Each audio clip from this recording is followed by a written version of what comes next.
Hi guys, Rich from Trackspark here. Hope you're all good. Had a great Christmas and Happy New Year to you all too. Um, so today's little video, I'm going to be talking about parallel distortion and how I've used it here to fatten up my drums a bit. I also like to use this technique on lead. You can use it on anything, but I like to use it quite a bit on sort of lead vocal because it really helps thicken it up and warm it up as well, and really pop through in the mix also. But in this case, I've used it on drums, and as you guys probably know or have noticed, that I always sort of show you stuff that I've been working on, and then whatever sort of little technique or trick that I've been using in that particular session, I'll sort of just pass it on to you guys. I mean, not to say that this is new at all, but this is just sort of something that I was using in this particular session, and then pass it on. So here's the tune. I'll show you the drums shortly, and then take you through the technique. Woo! Woo!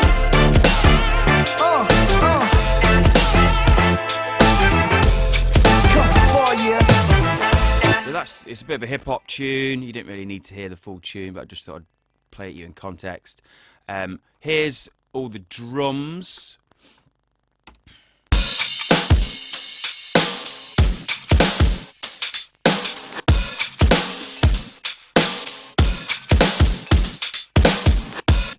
So a nice sort of cool hip-hop beat there. Now, that has got some processing on it anyway. It's got some parallel. That's got the parallel distortion in and some parallel compression. So what I'm going to do is just play you the drums without anything on. So just this drum bus here that says drums group. So I've got everything sort of going through here. As you can see, everything is rooted. So I've got my snares grouped. I've got my kick group, snares grouped. And then all these sort of little percussion-y bits and hi-hats, and then they're all routing through this group here that is highlighted called drums group. So let's have a little listen.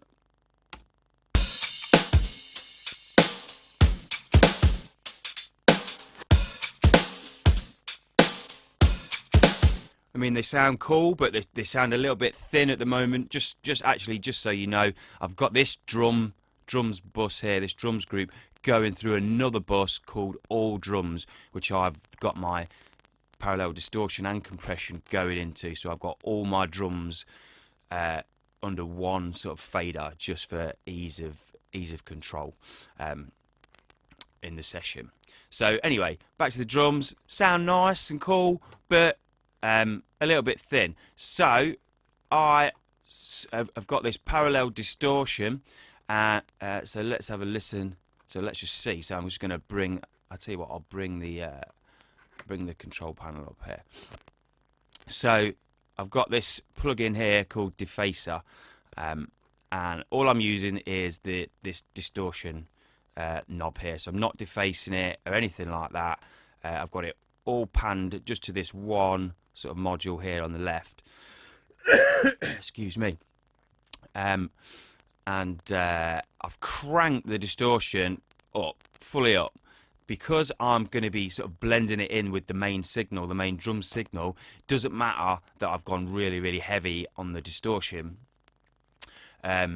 So what I'll do is I will pull my main drum bus down. So you can just see here, where's the fader? I've pulled my main drum signal down. So and I'm going to take out the parallel compression. So all we're going to listen to now is the distortion. And what I've done is I've taken a send from my main drums group here, and I've sent it to drums distort. That's what I've called it here. We can see drums distort. That's what the defacer is on. So what we're listening to now is just the signal going through this distortion plugin.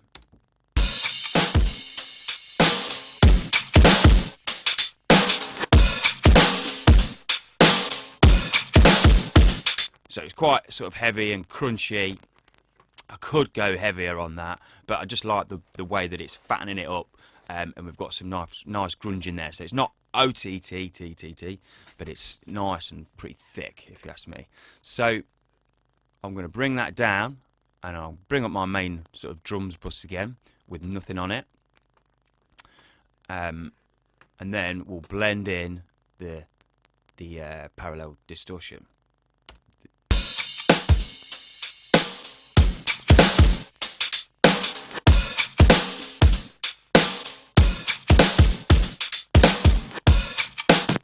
So I'll just show you again, because I was using my mixer page, which you guys can't see. So here's the drums without.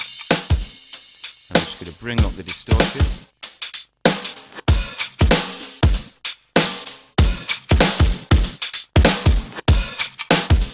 So nice and fat. I'm just going to bring the main one down a touch.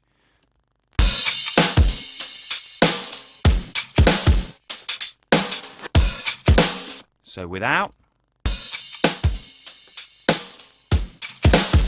With.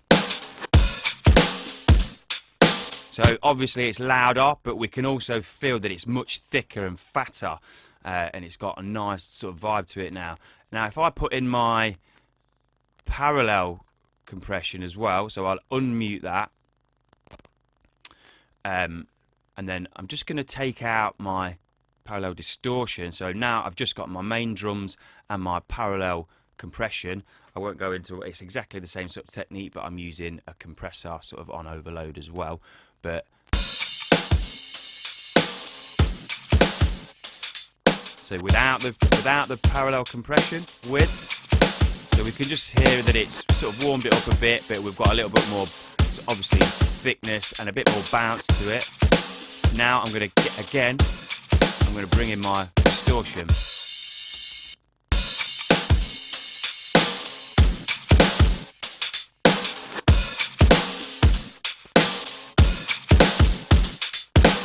So it's much sort of thicker and warmer, and just it gives it, because it's got that sort of old school hip hop vibe as well, sort of drum vibe. It's got that sort of messed up, crunchy sort of sound to it as well, which is great for this. It's perfect for this, I think. So one more time without the distortion.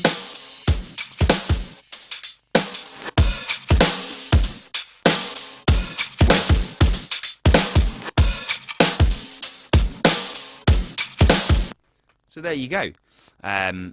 That's how I've used parallel distortion in this way.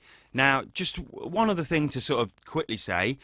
I have taken a signal from my main drums group here and sent it to my distortion, parallel distortion, my drums distort.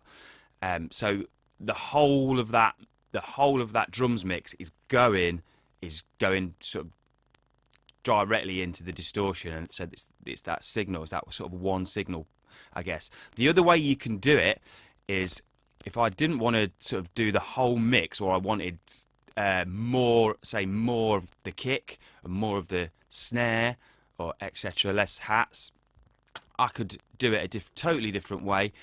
I could send my individual kick, so take my sends here, and I could send it to, where is it, drums distort. I could do it that way. So, and I could take my snare group and I could do it that way too.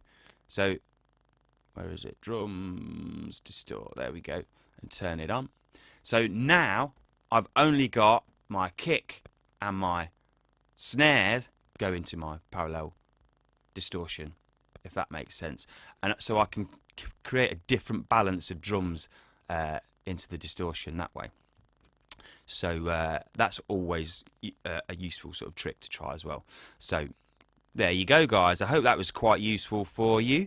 Have a, well, I'm going to say have a great New Year, but it's already New Year for you guys. It's New Year's Eve here, so I'm going to hopefully have a good one here today. But I'll see you next month. Cheers. Bye.